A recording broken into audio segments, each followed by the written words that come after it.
ఆ గ్రామం నిండా సమాధులు. ప్రతి ఇంటి ముందు కనీసం ఒక సమాధి ఉంటుంది. తమ పూర్వీకులనే దేవుళ్లుగా పూజిస్తారు. సమాధుల మధ్యలో పిల్లలు ఆడుకుంటారు. బడి, గుడి అన్న తేడా లేదు.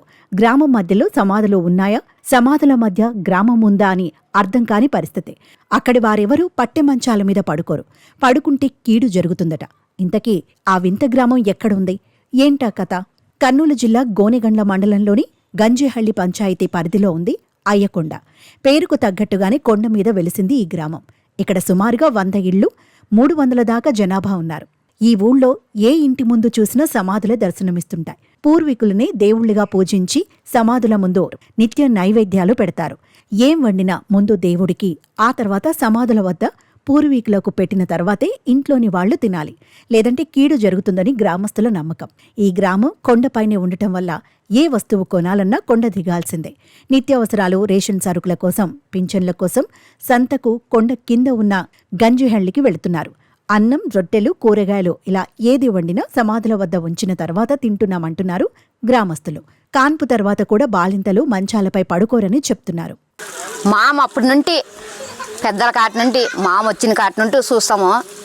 అప్పటి నుండి అన్నం వండేది, అన్నపానం కానీ, కూరగాయ కానీ, రొట్టె కానీ అంటే దేవుని వద్ద పెట్టి సమాధుల కాడ పెట్టి భోంచేస్తాము.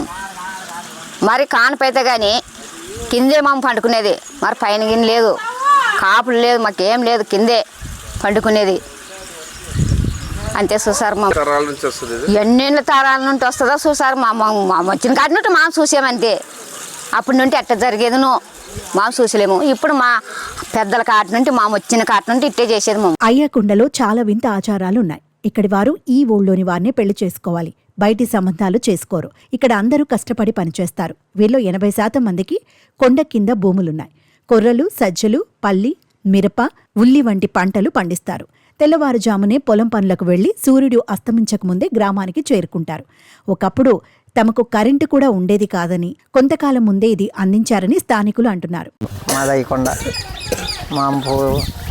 గుడికి పూజారులు మేము ఏం చేసుకున్నా నైద్యం పట్టినాకే అన్నం ఎప్పుడో వండుకున్నా, ఊరిమిండి చేసుకున్నా, బో చేసుకున్నా, పిల్లలకు మేము 7 చేసుకున్నా. నైద్యం పట్టి వచ్చినాకే మేము తినేది. నైద్యం పెట్టి వచ్చినాకే మేము తినేది. అన్నము 7 వండుకుని తింటాం మనం. అన్నము కానీ, కూరగాయ కానీ, రొట్టె కానీ, పప్పు కానీ, ఊరిమిండి కానీ. మాకు ఎక్కడ భయపడతాం, ఏంటికి భయపడతాము? వాళ్ళే దేవుళ్ళు అనుకునే పోతాం. సమాధులు అనేది మాకు లెక్కలేదు. అవి సమాధులు అంటే అక్కడ వాళ్ళకి లేవు పోయినాక వాళ్ళు సమాధులు. కానీ ఇంకలోని పాములు, తేళ్ళు, గుట్టలు, గుండ్లు, ఇన్నాళ్ళు కరెంటు కూడా లేదు మాకు. మబ్బుకే సాధించాము. ఇప్పుడు కరెంట్ ఇడిచాడు. లేకుండా ఉంటే ఇంత దూరం ఏంటుకుంటుంటాం. ఈ గర్రం చుట్టుముట్టు పల్లెల్లో వచ్చి ఈ ఊరిని తన్నికాసి కొట్టుకాసి పోయేవాళ్ళు. ఎవరన్నా కానీ ఏం స్వామి పూజారులు వచ్చినప్పుడు, స్వాములు వచ్చినప్పుడు అనే మర్యాద కాటికే ఉండదు. మమదాపనిస్తే ఇప్పుడు 100 ఇండ్లు ఉంటాయి. ఒక్క ఇంటికే 100 ఇండ్లు నెగిడేవి.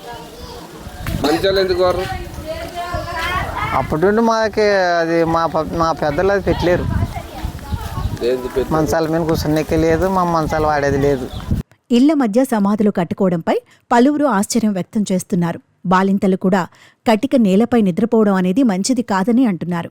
ఏది ఏమైనా అయ్యకొండ గ్రామస్తుల విచిత్ర ఆచారంపై అధికారులు స్పందించి ప్రజల్లో చైతన్యం కలిగించాలని కోరుకుంటున్నారు.